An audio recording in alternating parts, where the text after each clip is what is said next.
Merci de votre fidélité à la rédaction de la chaîne du Bassin du Congo. Nous sommes ensemble pour un peu plus de 30 minutes d'informations en rétrospective. Mais pour l'essentiel, retenez que nous reviendrons dans ce journal hebdomadaire sur la série d'inauguration avec le président de la République des infrastructures de production, notamment à Pointe-Noire et dans le département du Kwilu. Voilà pour l'essentiel de ce journal.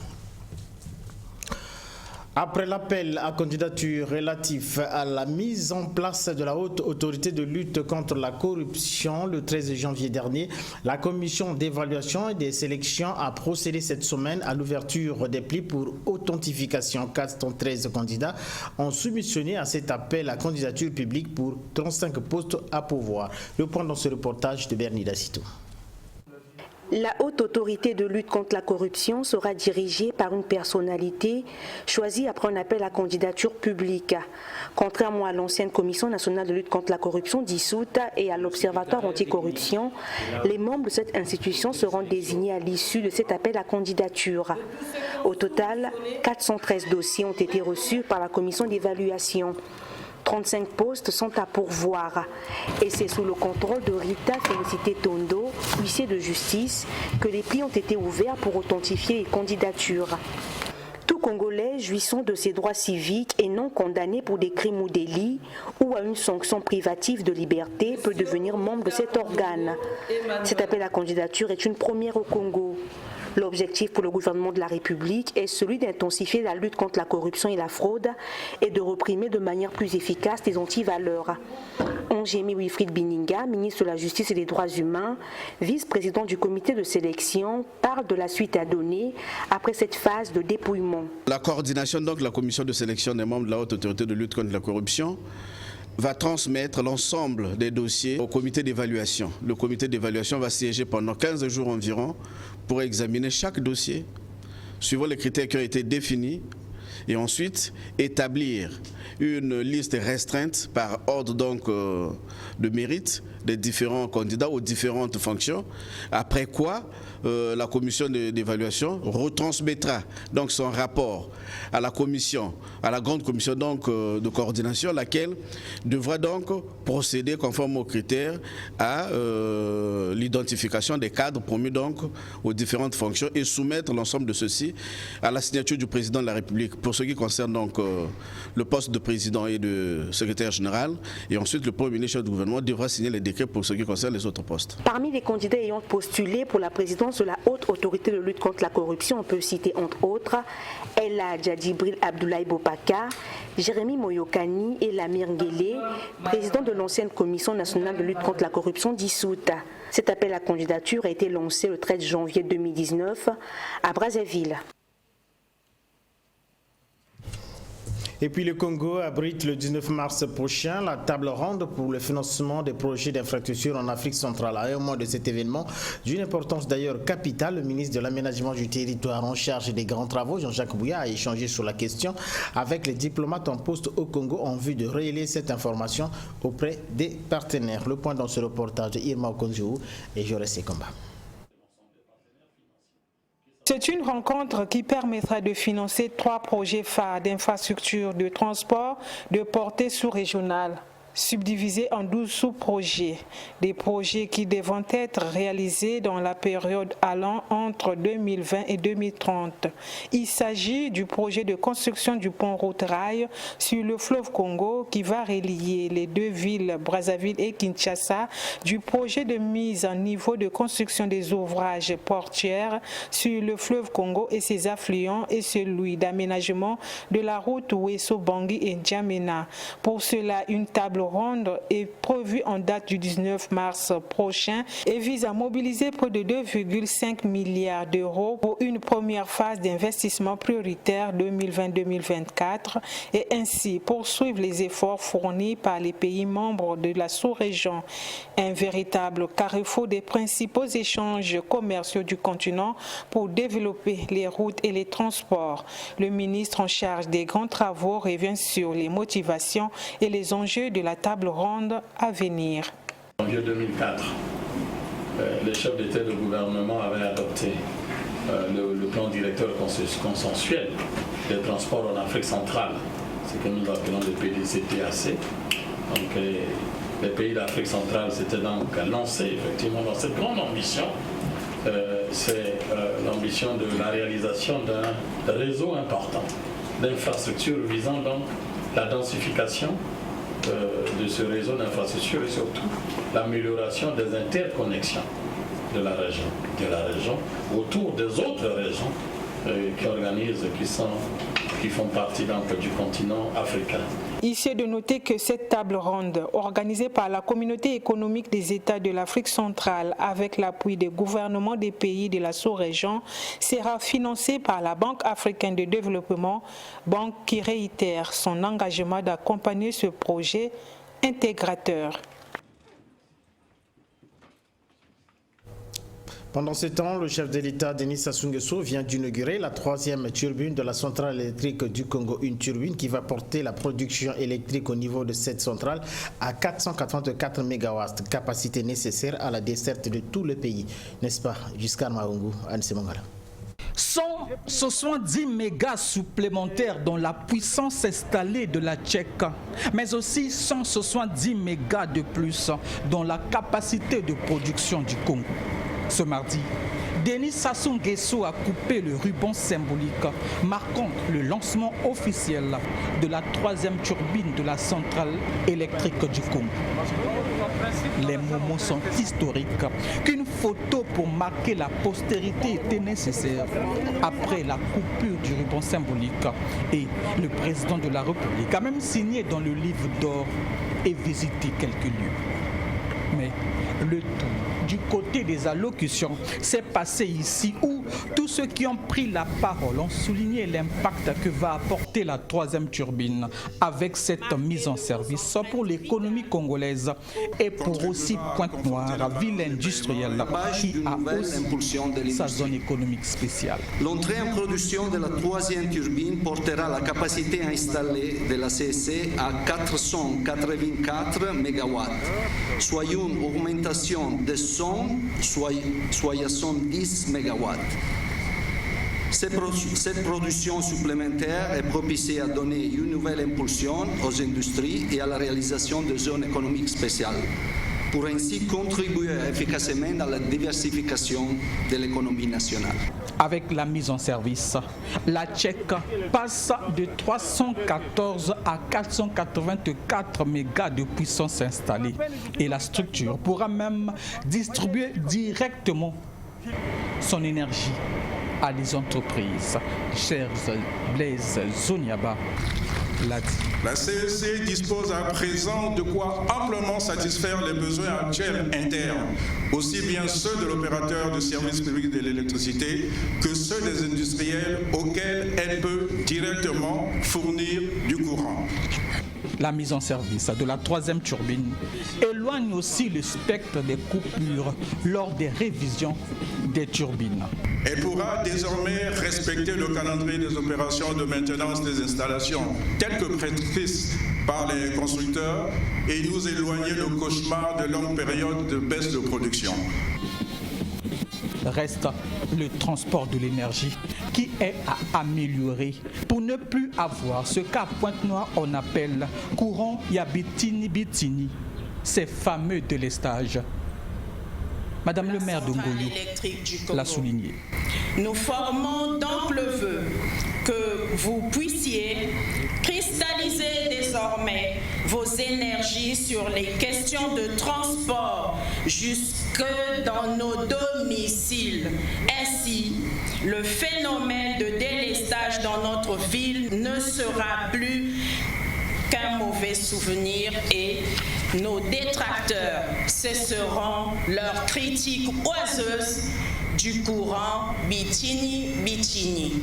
La Tchèque, société anonyme appartenant à 80% à l'État, vient là d'écrire une deuxième page de son histoire énergétique au Congo.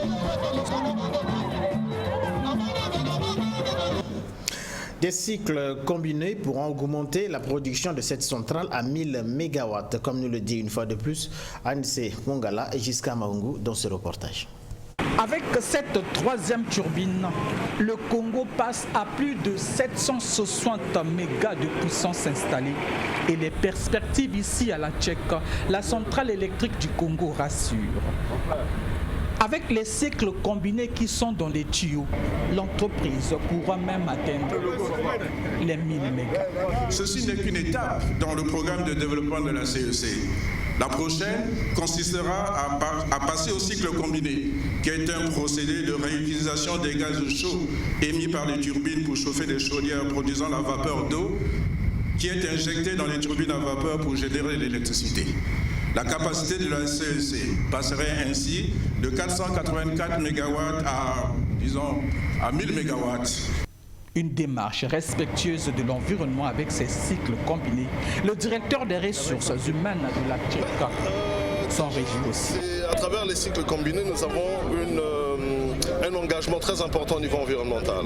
C'est-à-dire que nous reprenons les vapeurs, au lieu de les laisser s'échapper, nous les récupérons, nous les remettons dans le processus de transformation pour avoir de l'énergie. Donc vous comprenez que l'engagement au niveau écologique qui a été pris est aussi respecté. Bien évidemment, la satisfaction est générale pour ceux à qui nous avons tendu notre micro. C'est une bonne chose. Vous savez très bien que le président l'avait déjà dit, le boulevard énergétique, mais ça tardait. Mais aujourd'hui, c'est la concrétisation. Même au niveau de l'Assemblée, nous allons parler de ça, des délaissages au niveau de la ville de Pointe-Noire. Vous avez suivi le ministre de l'énergie qui en a parlé, qu'aujourd'hui, ça va aller maintenant. Le grand problème, c'est maintenant mettre en place les relais au niveau de la distribution. Vous êtes sans ignorer que nous sommes à Pointe-Noire. Pointe-Noire a le projet de la zone économique spéciale. Pointe-Noire abrite une zone industrielle assez importante, pour ne pas dire un parc industriel assez important. Et pour le besoin de fonctionnement de ce parc industriel, pour le besoin de mise en service des zones économiques spéciales, port sec et tout ce qu'il y a comme projet ici, on a besoin de la production de l'énergie. Ils ont bien raison et la perspective avec cet excédent d'électricité pourra être exporté et au Congo dans la perspective de l'amélioration de l'offre énergétique. Le prix du kilowattheure pourra même être réduit. Du fait de l'utilisation du gaz pour y parvenir, le prix du kilowattheure s'en trouverait réduit, donnant ainsi un avantage supplémentaire notamment aux opérateurs industriels dans notre pays. C'est donc une bonne affaire que le Congo vient de réaliser et les potentialités énergétiques, tant gazières qu'hydroélectriques, sont énormes. Sunda, Chouli, Koumbali, la vallée de la Louise et autres.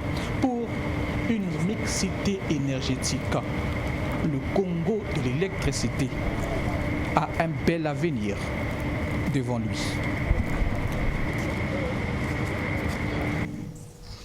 Changeons de chapitre cette fois-ci pour parler sport. C'est au palais de polyvalent des sports de Yaoundé. Vous avez compris, nous sommes là au Cameroun, que le suspense du tirage au sort du championnat d'Afrique des nations de football a été levé. Les 16 nations qualifiées à cette compétition connaissent déjà leur adversaire. D'ailleurs, Donald de Goma revient dans ce reportage sur la composition des groupes.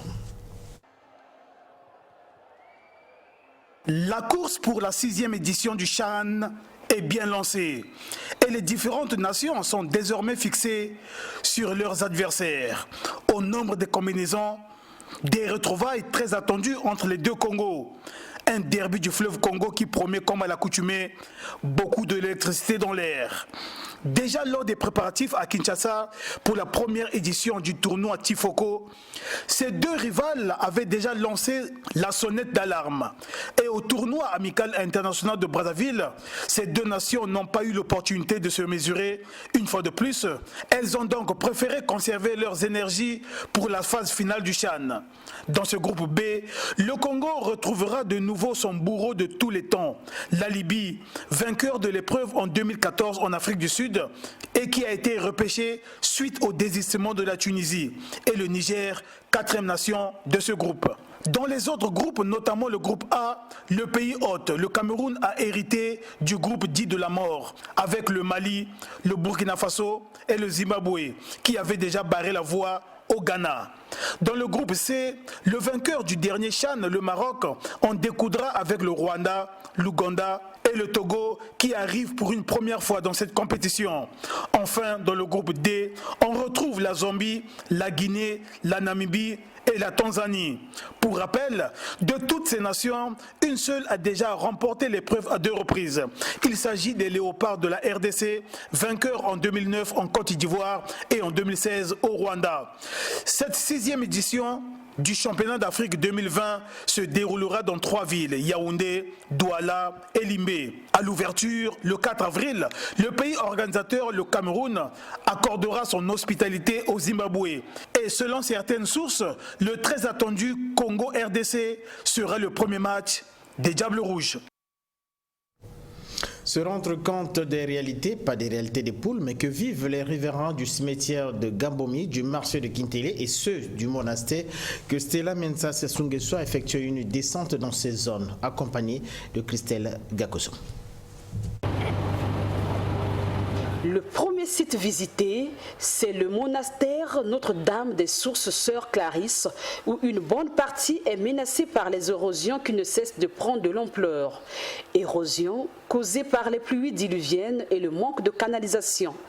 La paroisse Sainte-Claire d'Assise est également touchée par ce phénomène. Le mont cardinal Émile Biaenda, qui n'est pas épargné par ce danger, sera fermé le 22 mars prochain, date à laquelle Dieu avait rappelé à lui son serviteur.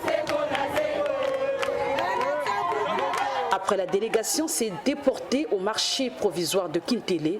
Ici, la députée maire de Kintélé, qui n'a pas autorisé la délocalisation du marché, a juste pris acte. Toutefois, les démarches seront menées pour que ce marché soit légal. Le clou de cette ronde, le cimetière privé Ngambomi de Kintélé, où le propriétaire de ce lieu a été appréhendé par la force publique sur l'ordre de Madame le maire. Elle a même décidé de la fermeture immédiate de ce cimetière illégal, originalement destiné à l'inhumation familiale. Le vice-président du conseil municipal et vice-maire de Kintélé, bienvenu Martin Okania, édifie après la ronde effectuée. C'est un problème qui nous préoccupe. Nous allons pouvoir réfléchir autour de ce problème pour voir qu'est-ce qu'il faudrait qu'on puisse faire. Parce que dernièrement, nous étions avec l'ambassade des États-Unis pour effectivement voir ce problème des érosions. Actuellement, il y a un début de solution dans certains quartiers et ce problème reste actuel pour la commune de Kintélé. Deuxième point, nous avons été au niveau du marché provisoire que la population s'est installé pour les besoins de la cause, parce que là où ils étaient perturbés par les gros véhicules qui passaient, qui bloquaient. Nous avons trouvé que ce n'était pas le lieu indiqué pour continuer à faire le marché. Maintenant, on s'est déporté au niveau de ce cimetière privé qui était un cimetière familial. Bon, il a évolué vers un cimetière privé, mais au niveau de la commune de Kintélé, il y a tellement de corps qu'on est en train d'enterrer là. Nous avons eu des informations et quand nous sommes descendus, nous avons constaté qu'il y a vraiment des malfaçons. Et cela, ça nous perturbe. Au cours de cette visite, Madame la députée maire de Kintélé a reçu des prières de bénédiction dites par les sœurs du monastère. Les religieuses ont expliqué à Madame le maire la sémantique de son prénom. Stella signifie l'étoile brillante du matin. C'est elle qui apporte la lumière dans leur environnement, ont-elles soutenu.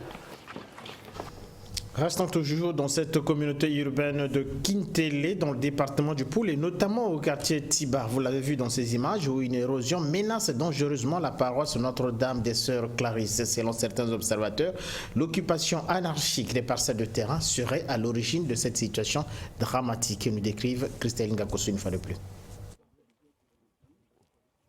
Ce quartier de Diri, communément appelé quartier Tiba, est menacé de disparaître avec les érosions qui avancent à pas de géant. Pour certains habitants de ce quartier, cela est dû aux constructions des maisons qui se font dans cette zone non lotie. Auguste Moubala, président du conseil paroissial de Notre-Dame des Sources Sœurs Clarisse, nous parle du début de ces érosions. Ça a commencé ces derniers moments. Les érosions les plus graves, ça a commencé ces derniers moments. En fait, depuis 1980, 93, 92, 93, 94, on ne vivait pas tellement ces érosions. Mais parce qu'il y avait aussi moins d'habitations, moins de maisons. Avec l'arrivée de plusieurs personnes qui viennent, ils rentrent et les pentes, tout ça, c'est ça qui crée un peu les érosions. Dans la colonisation, on ne l'a pas prévu. Ça, on peut directement condamner au départ les propriétaires fonciers parce que quand ils étaient devant tout ça, ils se sont précipités et l'idée de canaliser est venue après. Et ça se fait progressivement selon les terrains. Le cri de cœur, c'est l'arrivée au fur et à mesure des responsables, l'arrivée au fur et à mesure les communautés chrétiennes et tous ensemble, nous conjuguons les efforts pour redresser ces erreurs-là. Le père Roch Écouré, franciscain évoluant à la paroisse Notre-Dame des Sources Sœur Clarisse, nous fait état du calvaire qu'ils vivent au quotidien. Notre calvaire ici est pratiquement lié à la question de l'érosion. Déjà, là, il y a l'accès à notre site, soit du monastère des Sœurs où nous sommes actuellement, soit de la paroisse Saint-Clair de Djiri que vous avez ici, là-bas à côté. C'est l'accès. L'accès est très difficile comme vous l'avez vécu avec nous. Et actuellement, nous sommes butés aussi à la question de l'érosion que vous venez de voir. La paroisse est menacée, le monastère aussi, comme vous le voyez. Ces érosions menacent aussi les écoles, les hôpitaux qui s'y trouvent. Selon certaines informations recueillies sur le terrain, le quartier Tiba, qui se trouve dans une zone enclavée, a commencé à être peuplé après le drame du 4 mars. La paroisse Notre-Dame de Sources Sœur Clarisse a ouvert ses portes le 24 janvier 2005. Rappelons que la congrégation des franciscains cohabite avec les Sœurs Clarisse dans le monde. La paroisse Notre-Dame de Sources Sœur Clarisse a la capacité de recevoir 300 fidèles par messe et la paroisse Sainte-Claire d'Assise, qui n'est pas à l'abri de ces catastrophes naturelles, a une capacité de recevoir 800 fidèles par messe. Une autre difficulté que vit le centre hospitalier universitaire de Brazzaville, le CHU, un court-circuit, vous le savez, électrique est survenu dans la nuit du dimanche 16 février à l'origine de l'arrêt temporaire des activités dans le service des soins intensifs pédiatriques et de néonatologie du centre hospitalier universitaire de Brazzaville. Une situation qui a préoccupé ou qui a inquiété plus d'un Congolais. Suivez plutôt. Une autre épine vient de s'ajouter sous le pied des gestionnaires du CHU. L'épine n'est autre que l'inopérationnalité des services de soins intensifs et de néonatologie du CHU de Brazzaville.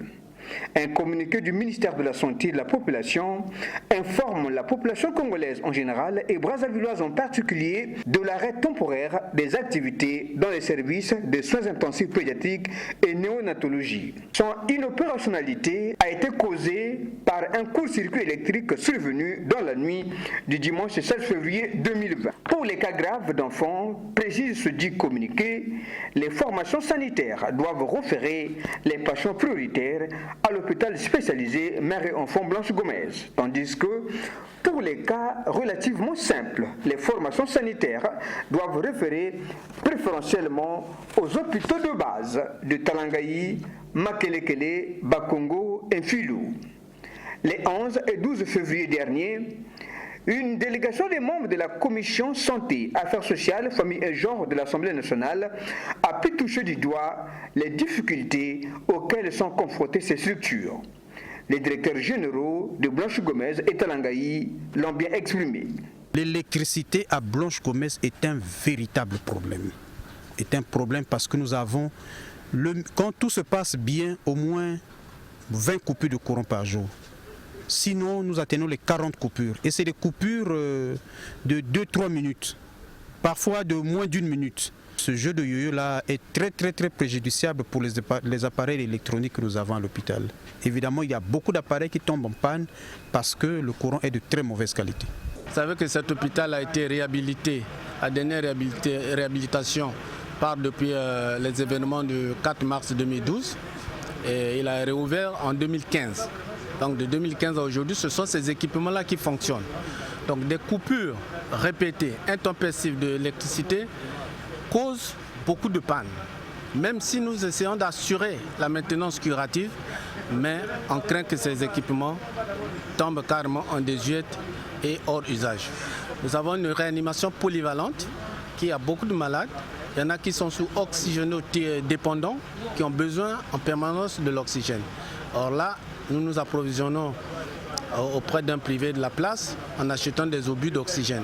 Or, cette centrale aiderait énormément et améliorerait la prise en charge de ces patients, ne serait-ce que là, je dirais aussi au bloc opératoire.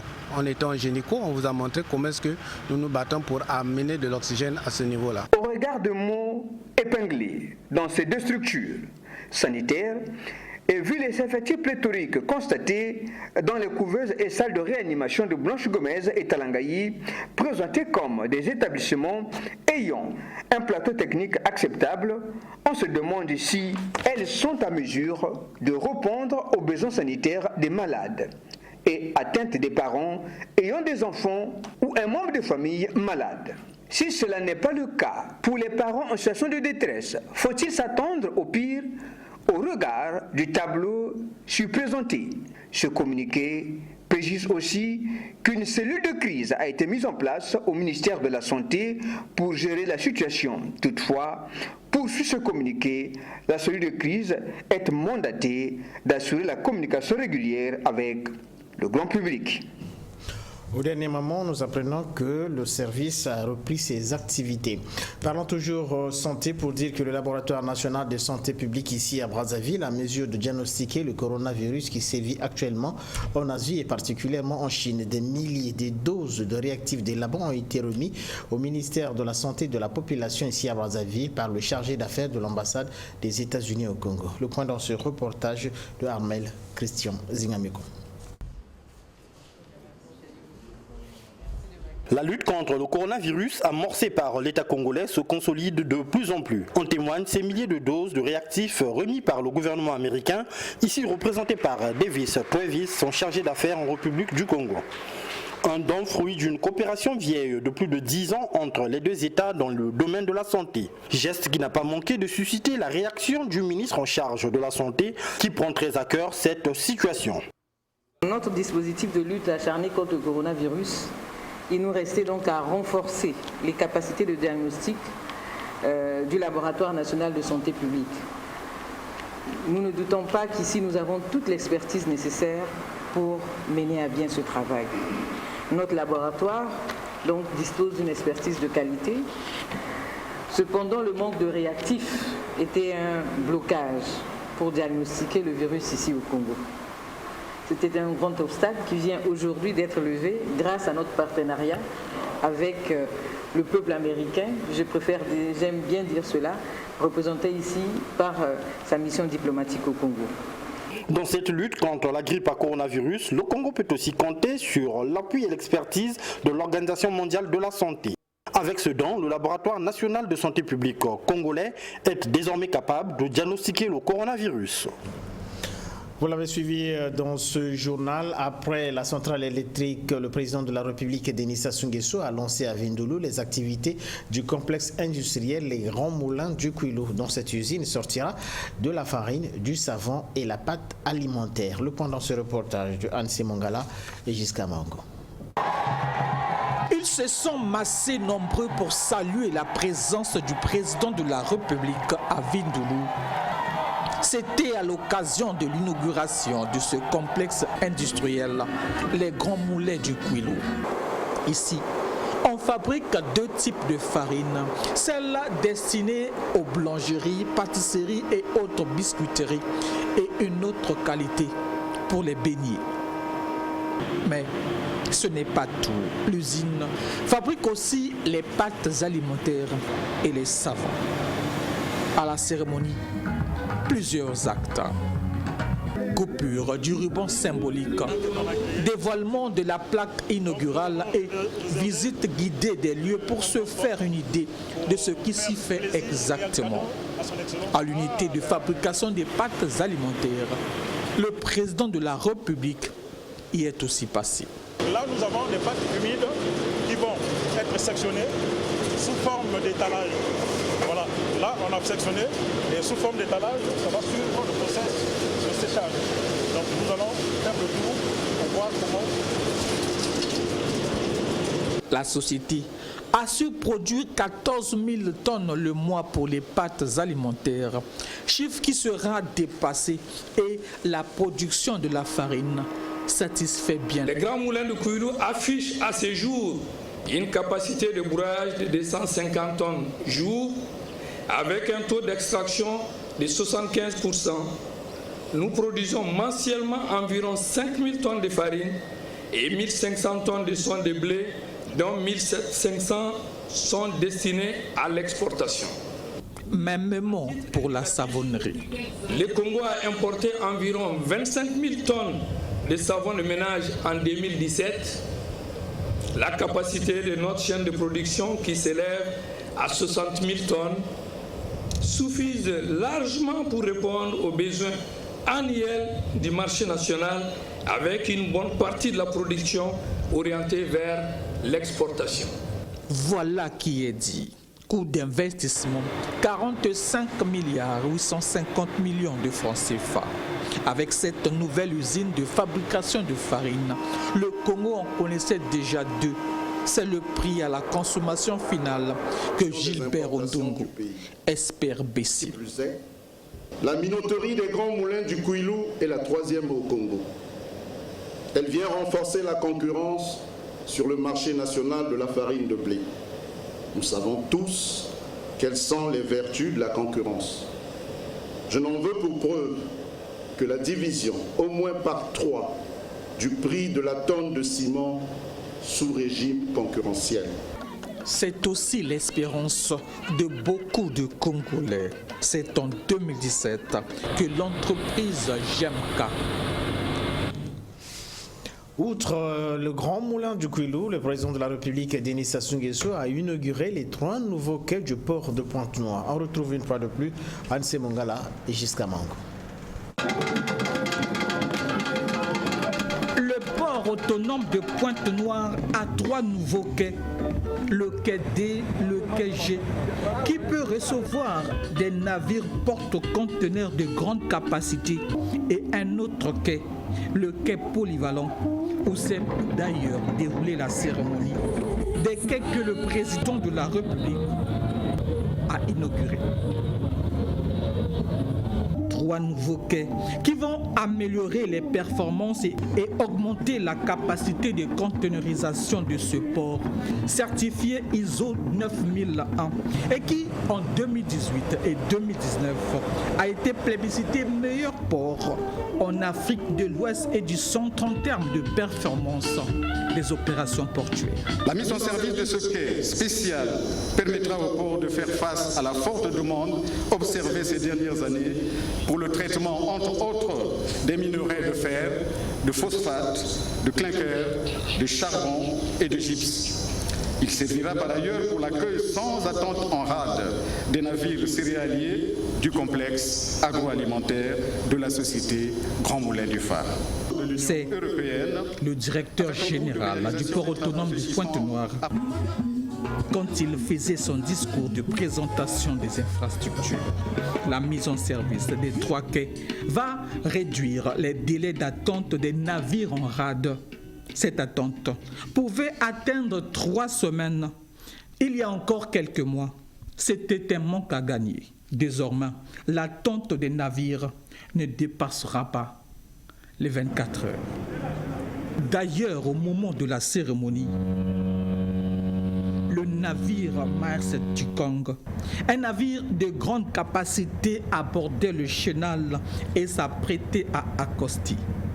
Sa longueur, 332 mètres, et il transporte 8400 conteneurs, dont une partie ira à Matadi, à Kinshasa en RDC, à Douala au Cameroun et quelques pays en Afrique de l'Ouest. Denis Sassou Nguesso a fait le déplacement du quai G où accostait le navire et suivait cet accostage sous les explications du commandant du port, le capitaine de vaisseau, Alain Kwa Ngolo. Tout à l'heure, logiquement, au bout de 10-15 minutes, on devait voir l'accostage de ce navire. Il a à bord 8400 TU containers. 8400. Celui-ci a 8400 containers. Et là, Et aujourd'hui, à la performance de Congo terminal, pour ce qu'il y a à faire, effectivement, au bout de 24 heures, on a terminé le plié, il est reparti. Le Congo, pays de transit, s'est réjoui pour ce pari. Mais le port ne pourra vivre en autarcie. Fidèle Dimou Moussé. Comme le port ne peut vivre en autarcie, reste donc à améliorer les autres maillons de la chaîne, que sont notamment le rail et le fleuve, pour une approche multimodale des transports. Confiant dans la sagacité de son Excellence, Monsieur le Président de la République, à vaincre les épreuves les plus difficiles. Je suis persuadé que la bataille de la réhabilitation du CFCO sera gagnée. En attendant, on a tous contemplé ce grand navire accosté. Mais attention, il n'est pas le plus long navire qui accoste au port autonome de Pointe-Noire. Le plus long navire qui y a accosté mesurait 335 mètres. Quittons le département de Pointe-Noire, j'allais dire, pour le département du Poul qui vient de bénéficier d'un 4e lycée. Ce lycée d'enseignement général a ouvert ses portes le 18 octobre dernier en recevant les élèves de seconde à 119 km de Brazzaville. J'ai cité Boko. Le point dans ce reportage de Michael Massamba et Donald de Goma. À proximité du collège de Boko, un nouveau bâtiment flambant neuf, construit selon les règles de l'art dans Boko Centre, trône en bonne place dans la ville. C'est le lycée de Boko, pouvait-on lire sur le mur du bâtiment. Désormais, Boko a un lycée qui vient donner de la valeur ajoutée aux établissements scolaires du secondaire dans le département du Poul, portant ainsi à 4 le nombre de lycées dans ce département. Tout nouveau, tout beau. On peut supposer que ce lycée qui vient d'ouvrir les portes cette année scolaire 2019-2020 n'a pas encore de problème de fonctionnement, alors qu'il s'agit d'une installation progressive. Le lycée n'a que les classes de niveau seconde, une de série C et une autre de série A, pour un total d'environ de 98 élèves. Créé le 5 octobre dernier, le premier lycée de Boko a vu l'installation de la première équipe de maîtrise le 17 octobre 2019. C'est le 18 octobre 2019 qu'a eu lieu la première rentrée scolaire. Il est prévu des bâtiments supplémentaires, d'ailleurs en cours de construction, destinés bien évidemment à accueillir les classes de niveau première et terminale à terme. Dans l'autre temps, les bâtiments destinés à l'internat et pour réfectoire sont déjà prêts à l'utilisation. Le nouveau lycée de Boko vient ainsi témoigner de l'effort de la République à œuvrer pour l'épanouissement du secteur éducatif national, notamment en matière d'amélioration des conditions d'apprentissage. Sauf changement, l'inauguration officielle de ce lycée est prévue pour l'année scolaire prochaine. Soit dit en passant que ce lycée a été construit par le député de la localité. Pointe-Noire pour l'instant. Cette fois-ci, rendons-nous dans le département des Plateaux. Environ 8000 demandeurs d'asile de la République démocratique du Congo admis à Makoti Poko refusent d'être transférés volontairement à Bouemba où un site viabilisé a été érigé. Images et commentaires. Le représentant du Haut Commissariat des Nations Unies pour les réfugiés au Congo qui accompagnait une forte délégation dans laquelle se trouvait l'ambassadeur de la République démocratique du Congo au Congo est descendu dans le département des Plateaux. À Bouemba, où est admis 2067 demandeurs d'asile de la RDC en provenance de Makoti Poko, Sir Modeste Kwame les a exhortés à vivre en parfaite harmonie avec la population locale et qu'il fera tout son possible pour améliorer leurs conditions de vie dans cette localité.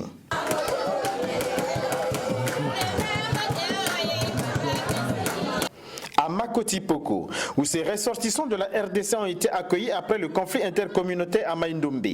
Le représentant du AC et leur ambassadeur, Christophe Muzungu, leur ont demandé de rejoindre de façon volontaire le site de relocalisation de Bouemba qui a été viabilisé pour la circonstance avec le minimum de confort afin de continuer à bénéficier de l'assistance du ACR car le site de Makoti Poko ne présente pas de garantie ou ne rassure pas le Haut Commissariat des Nations Unies pour les réfugiés.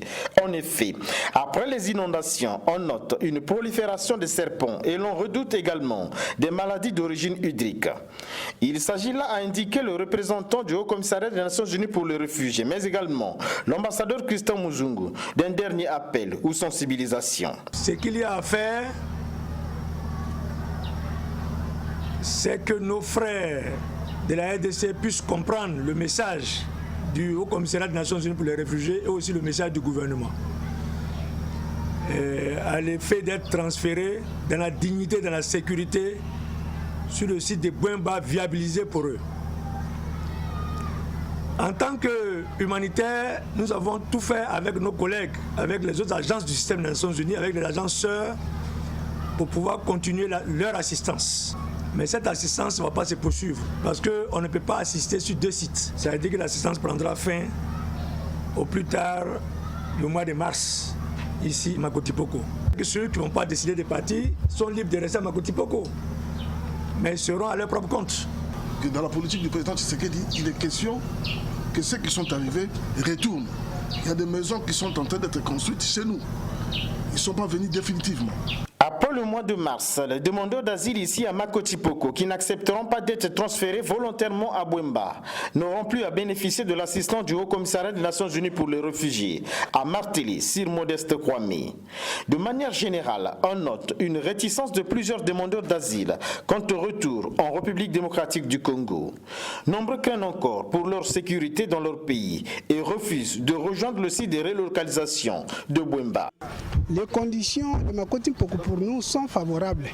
Nous sommes riverains, nous sommes habitués à rester au bord du fleuve. Les déplacements vers Bwemba, cela, nous n'étions pas contents de ça. S'il nous arrive de quitter Makotipoko, c'est pour nous diriger vers nos villages natals. Sur près de 10 000, 2064 demandeurs d'asile seulement ont accepté d'être transférés au site de relocalisation de Bwemba. Aujourd'hui, au regard des statistiques, les demandeurs d'asile de la République démocratique du Congo sont plus nombreux à Makotipoko, plus de 8 000, que la population locale estimée à 6 926 habitants. Pour rappel, les demandeurs d'asile de la République démocratique du Congo avaient fui les conflits intercommunautaires entre les Batende et les Banounou dans la province de Maïndombe. Dans l'ensemble, le Congo compte 51 000 réfugiés, dont 28 000 de la République démocratique du Congo. Pendant ce temps, le Haut-Commissariat des Nations Unies pour les réfugiés s'emploie à améliorer les conditions de vie de ces demandeurs d'asile dans les villages de relocalisation. J'ai cité Bwemba, où une école primaire vient d'être construite avec l'appui du Haut-Commissariat des Nations Unies pour les réfugiés. Ces demandeurs d'asile en provenance de la République démocratique du Congo, ici à Makotipoko, qui refusent d'être transférés volontairement dans le site de relocalisation de Bwemba, soucieux de l'avenir de leurs enfants, qui d'ailleurs ont perdu une année de scolarité, ont mis en place avec le concours du curé de la paroisse de Makotipoko 2 écoles. Ceci pour dispenser des cours à leurs enfants avec le système de la RDC. Par souci d'éducation de nos enfants, qui ont connu une perte d'année scolaire 2018-2019, nous avons pu organiser 2 cycles scolaires, à savoir primaire et secondaire, qui comptent quelques options. La pédagogie générale à l'école secondaire, latin philo à l'école secondaire, agri général à l'école secondaire. Ces 2 cycles ont un effectif de 832 élèves, dont 620 à l'école primaire et 212 à l'école secondaire. C'est justement en tenant compte de ces difficultés que le HCR a réhabilité et construit des structures scolaires et sanitaires ici à Bwemba, lieu du site de relocalisation des demandeurs d'asile.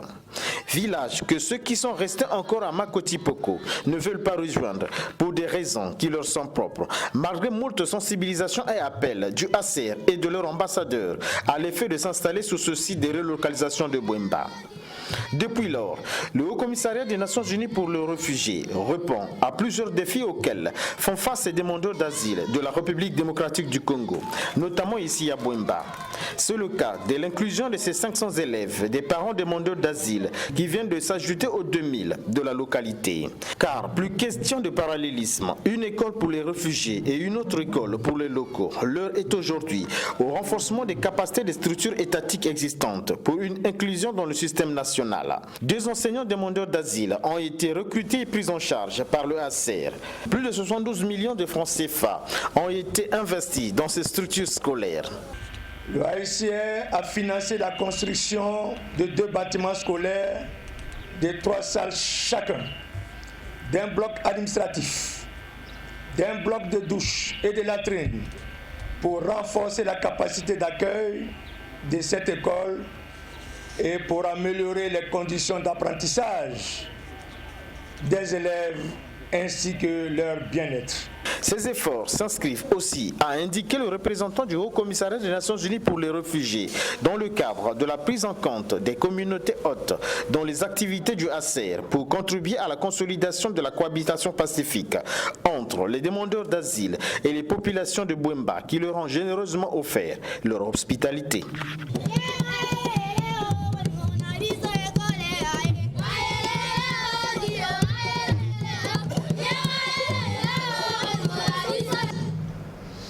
Culture, pour terminer cette édition hebdomadaire, Benoît Mundelengolo n'écrira plus de livres après 35 ans de carrière littéraire. L'auteur de plusieurs ouvrages a annoncé son retrait à l'écriture lors de la présentation et le dédicat de son tout dernier ouvrage intitulé Adieu mes lecteurs. Un moment très émouvant pour ces lecteurs qui avaient du mal à accepter cette rupture. Le point dans ce reportage de Armand Nsonza.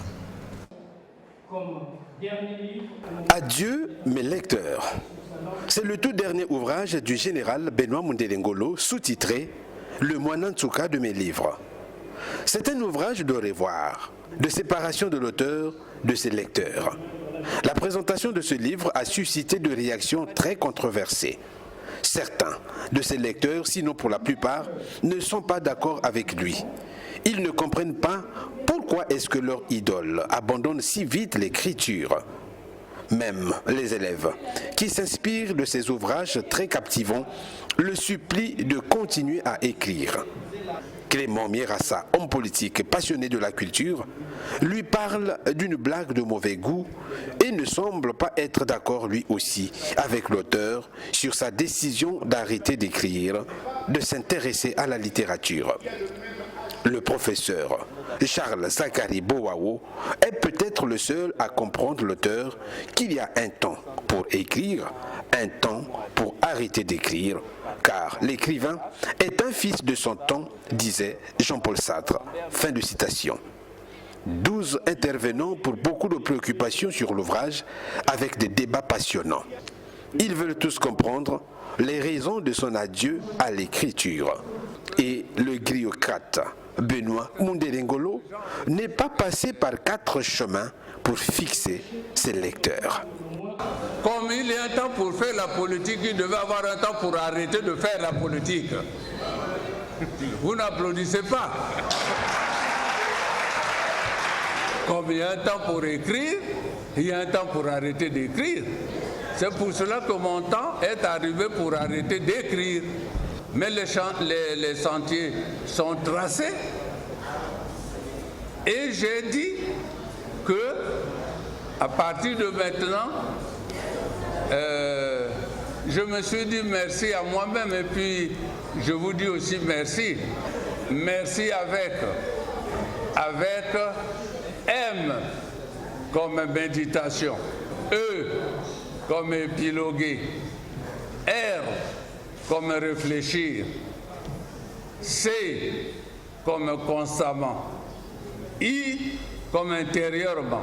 Donc, moi j'ai décidé de méditer constamment, d'épiloguer avec moi-même, à l'intérieur de moi-même. Quand il y en a qui disent que non, on ne croit pas, il va toujours écrire. Mon œil, je n'écrirai plus. Publié en septembre 2019, le Mwana Nsuka de mes livres parle de son enfance, de ses origines. Benoît Mundelengolo passe en revue quelques épisodes de sa vie politique et militaire en épinglant quelques questions majeures d'éthique, de la morale et un peu de l'histoire du Congo dans la page 164. Le livre parle aussi de la justice sociale où l'auteur demande à tous de changer nos mentalités, notre logiciel politique pour éviter de reproduire les mêmes erreurs. En clair, le général Benoît Mundelengolo dénonce les maux qui minent notre société dans Adieu mes lecteurs, un ouvrage qui comporte 185 pages. Voilà, c'est par ce dernier ouvrage de Benoît Mundelengolo que nous bouclons ce journal. Merci d'avoir été avec nous. Ce lundi à 14h, Bob Locoli, 20h30, Bernida Sitou. Quant à moi, le rendez-vous est pris pour le week-end prochain. Bon début de semaine à toutes et à tous.